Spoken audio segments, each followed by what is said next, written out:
Hello, citizens of Gotham. My name is Graham Elwood, the Bitcoin Vigilante. How are you, folks? Like, share, and subscribe to what we're doing. I want to talk about the Bitcoin is bad for the environment. We keep hearing that, but there's all this evidence to show that Bitcoin mining is actually, there's a lot of clean energy, renewable energy Bitcoin mining projects. And we're going to get into that in a sec. Natalie Brunell was just on Fox Business and talked about this. So, and you can support what we're doing down there. And also I have a new YouTube channel, Bitcoin Hollywood. So go over there, subscribe. There's interviews and cool stuff that we just did at the Bitcoin Asia conference in Hong Kong. But I want to talk about Natalie Brunell, who's very big in the Bitcoin space. And I don't want to sweep under the rug the amount of energy that Bitcoin mining uses. A lot of energy. There's no two ways about it. That's absolutely true. But some people just say, oh, it's bad for the environment, so I'm against Bitcoin. Well, several things. First and foremost, look at the central banks. How much energy is used just to light up all of the ATMs around the world? And just walk into a bank. How much energy is used, not to mention all of their servers and all that other stuff. So there's that. But more importantly, and the central banks fund the war machine, and the biggest polluter on planet Earth is the United States military. So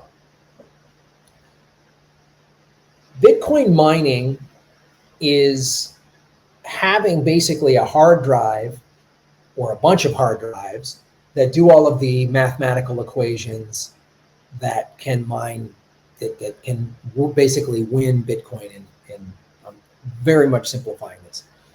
And the number one cost, if you're a Bitcoin miner, is energy consumption. So Bitcoin miners are looking for clean energy.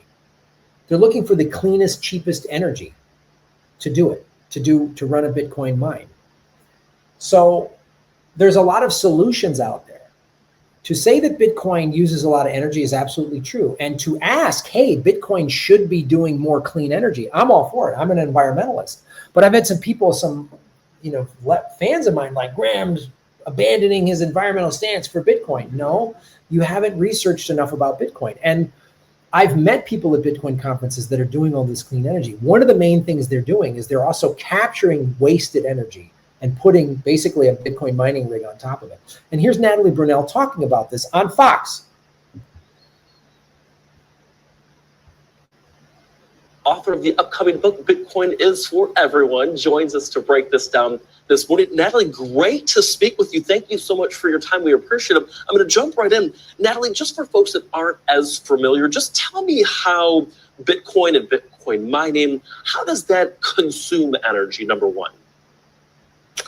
Well, Bitcoin mining consumes energy in order to secure the network. So it's the one thing that you can't print, right? And so you have to expend the resources in order to pay for that energy, or you have to buy the Bitcoin itself. So it really secures the network in a way that is ethical, because no one is in control, no one is in power that can manipulate it or print more Bitcoin. And so I want to touch on your points about renewable energy, because really more and more Bitcoin mining operations, they are plugging into renewable sources like wind, solar, hydropower.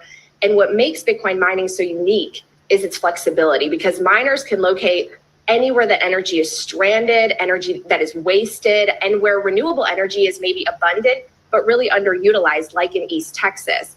And Bitcoin miners can shut down in seconds when the demand spikes. So instead of straining the grid, they actually help stabilize it by soaking up excess energy when the supply is really high, and then giving it back when homes and businesses need it the most. Yeah, I mean, that's just... So let's I just want to address that right there. That's the thing the miners can do. They can shut their things down. Like when there's a high demand, it's 110 degrees and the grid is getting demand. Well, miners can just shut down. And that has happened, and miners do that. Because they also, again, some of it's just profit motive, let's be clear. When there's high demand, energy costs more. So the miner's like, well, let's shut down when the demand drops, like at night or whatever. But that is also helping out the grid and helping out the system. So that's an important point that she just brought up. fascinating to hear. Obviously, when it comes to Bitcoin mining and just the generation and technology, it is a really fascinating field to do a deep dive in. So how does Bitcoin mining curb that demand on the grid, as you mentioned, when the use is really high? I think about Texas and some of the problems they've had on their grid in the most recent. But again, this actually helps that cause.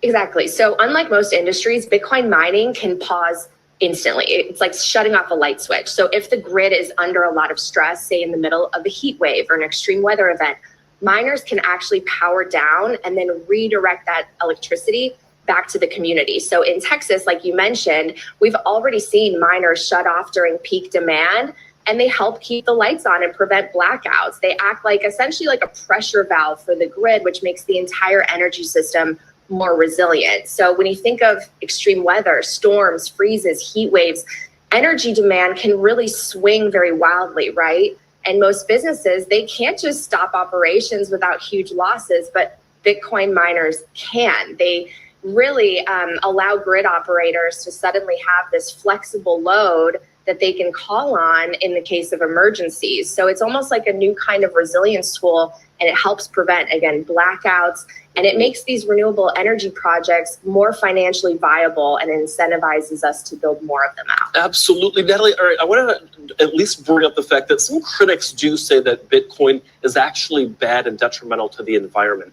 How do you respond to something like that?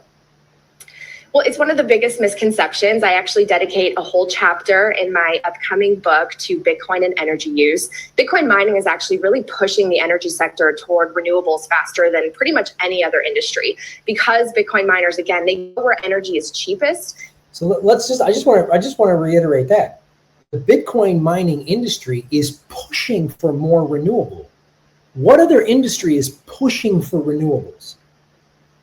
Again, this is why I got into it. This is why I'm like this Bitcoin lefty, and people think I'm nuts. They're going to help because there's a lot of money in Bitcoin. Look, money moves the needle. This is why I advocate for lefty activists to buy Bitcoin, because it empowers you financially. You're not beholden to the banks. And the Bitcoin mining industry, and it's a big industry, it's a multi-billion-dollar industry, $2.4 trillion in market cap in Bitcoin. They're pushing for more renewable energy. That will make renewable energy happen. When the energy demands, and AI has a huge drain in the last 2 years of AI. Oh my God, the servers for AI, they're huge drains of energy. So these Bitcoin mining and AI might actually be the two catalysts that force the world to get off of fossil fuels, and we have to go to sustainable energy for profit. That's the reality. But for me, whatever gets us to green energy, I don't care how we get there. We gotta be on green energy. We have to get off of fossil fuels. It's imperative. So again, she's talking about the misconceptions of Bitcoin. And she's disproving. She has her own book coming out. And they often tap into these stranded or wasted power sources that can't easily be transported to cities. And so instead of competing with households and communities for power, they're actually monetizing surplus green energy and proving that these renewable projects can be profitable and financially incentivize them to build out more of them. I actually was able to do a mini documentary about Bitdeer's operations around the globe in places like Norway and across the US, where they're using all these renewable energy sources. And so it's really amazing and incredible. And I wish people would look into it more, because Bitcoin has grown to be a top 10 asset in terms of market cap, but it uses less than 1/10 of 1% of global energy. Less than 1/10 of 1% of global energy. I want to distill what you just said into just a phrase and basically ask you a question. So do you think that Bitcoin mining will actually continue to grow the energy system in the US and around the world, is what you're saying? I do, and that's actually a top priority for this administration, right? Energy independence. And utilities are really already partnering with Bitcoin miners because they do see such... All right, here's a little pushback. let's be real clear here. The Trump administration talks about energy independence, but when the Trump administration talks about energy independence, they're talking about fossil fuel, because that funds, they give a lot of money. They give a lot of money to Trump and the Republicans, and they give some money to the Democrats as well. So this is where I just disagree with Natalie on this one. The Bitcoin strategic reserve bill that Trump passed, that has been good for the price of Bitcoin. But Trump also has a meme coin. He has those scam coins, which I do not support. I'm a Bitcoin only person. And the strategic reserve bill was drafted by Cynthia Lummis. She should be given credit for it. So this is where I don't agree, because Trump's energy independence is funded by the fossil fuel industry. Again, follow the money, connect the dots, get the truth. Or as we say in the Bitcoin world, don't trust, verify. Look, go to opensecrets.org and see how much money of fossil fuels was donated to the Trump campaign and the Harris campaign. They give to both, but they give a lot to the Republican Party because they want to keep us on this dirty energy. So her allegiance to Trump is what I think trips her up, or at least what I don't agree with. Value in a very flexible customer that can turn off in seconds. And as we add more wind and more solar to the grid, which I think we will, that flexibility is really critical. So Bitcoin mining, I think, is going to help build out the next generation of resilient, renewable energy infrastructure. And at the same time, it secures the Bitcoin network, like we talked about at the start of this. It's a technology that I think is going to strengthen both our financial and our energy systems. And it empowers, no pun intended, a lot of people economically. Fascinating stuff here. And, I think the Bitcoin industry and just it's so fascinating to me in general. Real quick, where can I get my hands on your book at?